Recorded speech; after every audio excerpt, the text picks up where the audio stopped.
ভর দুপুরবেলা নিয়ে আসলাম আম এবং কাঁচা কলার ভর্তা, খেতে সেই মজা হয়েছে। কেমন হয়েছে কন্যা? আমের ভর্তা করার জন্য গাছ থেকে আম পাড়ছি, দেখেন কত সুন্দর। এমন শিশু বাচ্চা আমি তুই ফেলালি।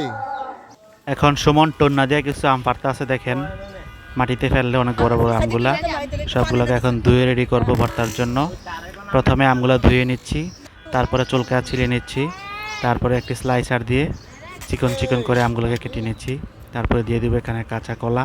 কলাগুলোকে কিন্তু আমরা স্লাইসার দিয়ে ছোট ছোট করে কেটে নিয়েছি। দিয়ে দিলাম লবণ, তারপরে দিয়ে দিচ্ছি এখানে শুকনা মরিচ, তারপরে দিয়ে দিব এখানে একটু চিনি দিয়ে ভালো করে কষতে রেডি হয়ে গেল আমাদের আমের ভর্তা। খেতে অনেক মজা হয়েছে।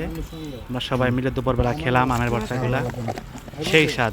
তো স্বাদ কেন, যারা খেতে যাচ্ছেন এখনই চলে আসুন। আমরা কিন্তু এখন ভর্তাগুলো খেয়ে ফেলতেছি, তাড়াতাড়ি চলে আসুন। কেমন হয়েছে কন্যা?